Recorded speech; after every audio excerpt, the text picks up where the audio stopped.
Hello guys, welcome back to the channel. So आज मैं finally आपको बताने वाला हूँ आप अपनी सेविंग्स को कहाँ कहाँ इन्वेस्ट कर सकते हैं या फिर आपके पैसे कहाँ कहाँ जाने चाहिए after you save it. Bro, no worries, मेरे दादाजी ने मुझे प्रॉपर्टीज़ के बारे में सब सिखा दिया है। ब्रो, नो वरीज, मेरे डैड ने मुझे एफडीज़ के बारे में सब सिखा दिया है। सो अगर आप ये सोच रहे हैं तो आपको ये वीडियो डेफिनेटली देखनी चाहिए, क्योंकि ये चीज़ें भी सही है इन्वेस्टमेंट के लिए, बट ये उस पीरियड के लिए सही है आपकी लाइफ के जब आप रिस्क नहीं ले सकते ज़्यादा, या फिर आपको सिक्योर फील करना है, आपको सेफ फील करना है फाइनेंशियली। ये उस फेज के लिए ठीक है, जैसे कि आपकी ओल्ड एज में वगैरह। बट जब आप यंग हो, जब आप रिस्क ले सकते हो, अगर तब आप इन चीज़ों में इन्वेस्ट कर देते हो तो आप डेफिनेटली गलत इन्वेस्टमेंट एडवाइस ले रहे हो। सो इसी के साथ वीडियो करते हैं स्टार्ट।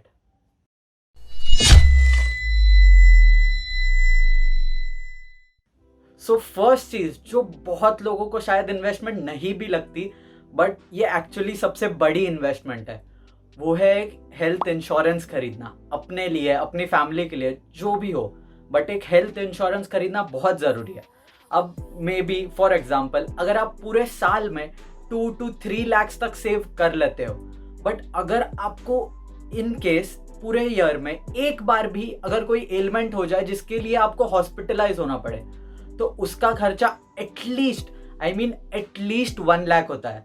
सो इस केस में आपकी साल की पूरी सेविंग्स या फिर एटलीस्ट आधी सेविंग्स तो चली जाएगी इस एलिमेंट को क्योर करने में।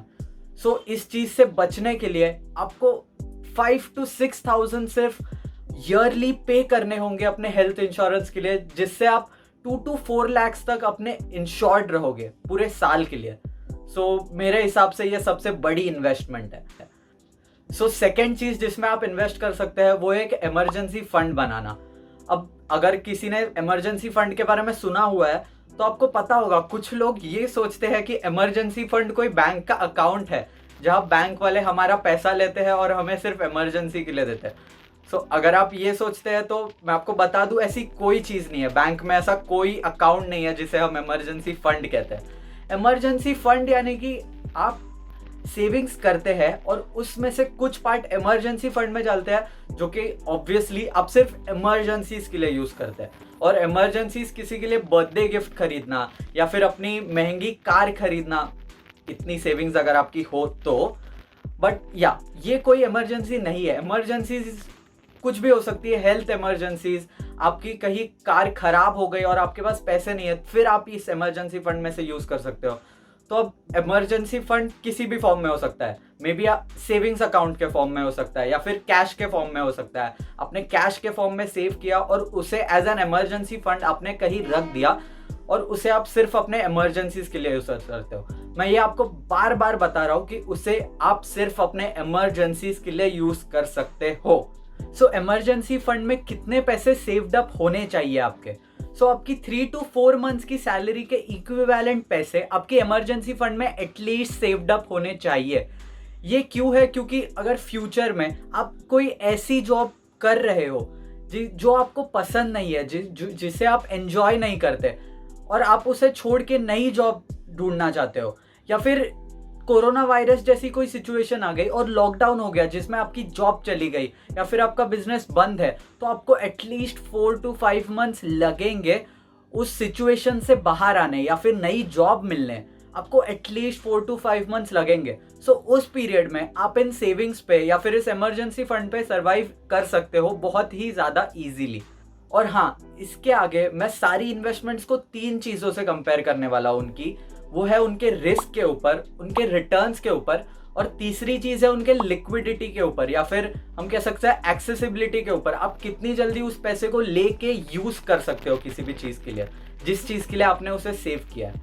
सो अगर इस एग्जाम्पल में देखें कैश और सेविंग्स अकाउंट, तो कैश की लिक्विडिटी बहुत हाई है।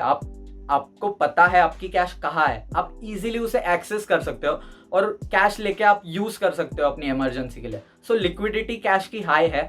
रिटर्न्स ऑब्वियसली जीरो है। आपकी कैश कहीं भी पड़े पड़े आपको रिटर्न्स नहीं देगी, आपको गेन्स नहीं देगी, तो ऑब्वियसली कैश की लिक्विडिटी जीरो है। अब रिस्क की बात करें तो कैश के केस में रिस्क लो है, जीरो नहीं है, क्योंकि कैश ऑब्वियसली कोई चुरा सकता है, आपकी कैश कोई भी स्टील कर सकता है।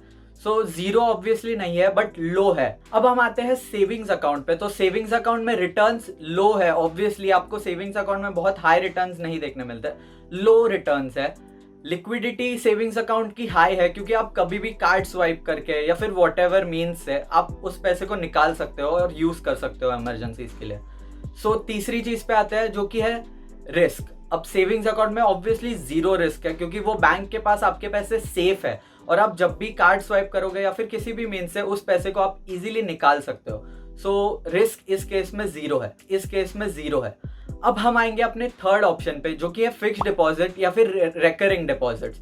सो ये दोनों ऑलमोस्ट सिमिलर है एक चीज को छोड़ के। फिक्स्ड डिपॉजिट्स में हमें एक टाइम पे एक फिक्स्ड अमाउंट बैंक के पास देनी होती है जिसके ऊपर बैंक हमें हर साल एक रेट ऑफ इंटरेस्ट डिसाइडेड होता है जिसपे वो हमें इंटरेस्ट देते हैं। बट रिकरिंग डिपॉजिट्स में सेम चीज है, बैंक हमें एक particular decided rate of interest पे इंटरेस्ट देता रहता है बट हम बैंक को एक फिक्स्ड अमाउंट एक टाइम पे नहीं देते। वन टाइम हम अमाउंट बैंक को सबमिट नहीं करते बल्कि उसकी जगह पे हम बैंक को हर महीने 1000, 2000 या फिर जो भी अमाउंट हमने डिसाइड किया है वो हम बैंक को हमेशा पे करते हैं एवरी मंथ। सो ये हो गया थर्ड ऑप्शन हमारा जो कि था फिक्स्ड डिपॉजिट्स या फिर रिकरिंग डिपॉजिट्स। अब इसके रिस्क की बात करें तो जीरो है क्योंकि बैंक को इंटरेस्ट के साथ आपकी पूरी अमाउंट आपको रिटर्न करनी होगी किसी भी केस में। सो रिस्क जीरो है। लिक्विडिटी हाई है, आप कभी भी अपनी फिक्स्ड डिपॉजिट तोड़ सकते हो और उसका पैसा रिटर्न ले सकते हो बैंक से। बट इन दिस केस अगर आप पीरियड कंप्लीट होने से पहले अगर अपनी एफडी तोड़ते हो तो आपको bank lower rate of interest पे पैसे रिटर्न करती है। अब अगर मैं रिटर्न्स की बात करूं एफडीज में तो हमें 6 to 7.5% तक रिटर्न्स देखने मिल सकते हैं बट मैं फिर भी इसे लो की कैटेगरी में काउंट करूंगा। Let me explain. सो हमारा इन्फ्लेशन जो ईयरली इन्फ्लेशन है, हमारी जो महंगाई बढ़ रही है वो 6% बढ़ रही है ऑन एन एवरेज ईयरली। तो अगर हम इससे कंपेयर करें तो हम अगर एफडी में पैसा इन्वेस्ट करते हैं तो हम एवरी ईयर जस्ट इन्फ्लेशन को बीट कर रहे हैं। अगर हमें मैक्सिमम परसेंटेज जो कि 7.5 से 8% भी अगर हम पकड़े तो भी हम जस्ट इन्फ्लेशन को बीट कर रहे हैं जिससे हमारा पैसा ज्यादा नहीं बढ़ रहा। इसीलिए एफडी के रिटर्न्स लो कंसिडर करूंगा मैं। अब आते हैं हम हमारे फोर्थ ऑप्शन पे जो कि है रियल एस्टेट या फिर प्रॉपर्टीज। सो इस केस में बताने जैसा ज्यादा कुछ नहीं है। सो मैं डायरेक्टली आऊंगा हमारे रिस्क पे।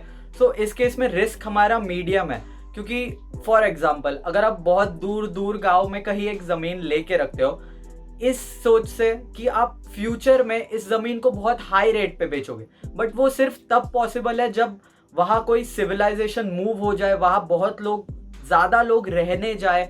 इस केस में उस प्रॉपर्टी की वैल्यू बहुत ऊपर जा सकती है, वरना उस प्रॉपर्टी की वैल्यू शायद उतनी ही रह सकती है या फिर थोड़ी बहुत बढ़ सकती है over the period of years. So इसीलिए रिस्क मीडियम है। अगर आपको थोड़ा भी पता है प्रॉपर्टी की बाइंग एंड सेलिंग के बारे में तो आपको पता है इस चीज में बहुत ज्यादा वक्त निकल जाता है जिसकी वजह से लिक्विडिटी लो है। अब हम आते हैं रिटर्न्स पे। सो रिटर्न्स लो से जीरो से लेके मीडियम तक हो सकते हैं, डिपेंड करता है आप उस घर में या फिर उस रियल एस्टेट प्रॉपर्टी में रह रहे हैं या फिर खुद का ऑफिस है या फिर उसे आप रेंट पे दे रहे हैं, उस पे 0 to मीडियम तक आपके रिटर्न्स हो सकते हैं। अब हम आएंगे हमारे फिफ्थ ऑप्शन पे जो है म्यूचुअल फंड्स। म्यूचुअल फंड्स बहुत लोगों को रिस्की लगते हैं, बहुत लोगों को पैसे वेस्ट करना लगता है म्यूचुअल फंड्स पे, बट ये बिल्कुल भी ट्रू नहीं है। मैंने अपनी लास्ट वीडियो में जो कंपाउंडिंग के बारे में बात की थी वो म्यूचुअल फंड्स में वर्क करती है। आप अगर कोई ग्रोथ म्यूचुअल फंड लेते हो तो उसमें कंपाउंडिंग वर्क करती है और आपको कंपाउंडिंग का इंपॉर्टेंस पता चल चुका है। सो अब आप समझ सकते हैं म्यूचुअल फंड्स का इंपॉर्टेंस कितना ज्यादा है। अब म्यूचुअल फंड्स में अगर हम रिटर्न्स की बात करें तो वो मीडियम है, रिस्क भी मीडियम है और लिक्विडिटी भी मीडियम है, क्योंकि डिपेंड करता है आप कौन से टाइप का म्यूचुअल फंड खरीदते हो, उस पर डिपेंड करता है आप कितना इजीली उस पैसे को म्यूचुअल फंड में जो आपकी इन्वेस्टमेंट है उसको कितना इजीली एक्सेस कर सकते हो या फिर कितने इजीली उससे पैसे निकाल सकते हो अपने। सो इस केस में तीनों चीजें मीडियम है, लिक्विडिटी, रिस्क, रिटर्न्स, तीनों चीजें मीडियम है। सो अब आपको पता है कि आपके पास कौन से इन्वेस्टमेंट ऑप्शंस है। अब इन सब पे या फिर इनमें से कुछ टॉपिक्स पे मैं फ्यूचर में भी वीडियोस ऑब्वियसली बनाने वाला हूँ, जैसे कि म्यूचुअल फंड में बहुत ज्यादा चीजें हैं जानने के लिए, जिन पे मैं वीडियोस बनाने वाला हूँ फ्यूचर में। अगर आप लोग इंटरेस्टेड है तो चैनल को सब्सक्राइब कर दीजिए, वीडियो लाइक कर दीजिए और ज्यादा से ज्यादा लोगों तक इस वीडियो को शेयर कीजिए, ताकि वो भी इन चीजों के बारे में जान पाए और अपने दादाजी या फिर पापा के जमाने में ना अटके पड़े और सिर्फ एफडीज और प्रॉपर्टीज में इन्वेस्ट करें। इसी के साथ मैं मिलूंगा आपको अगली वीडियो में।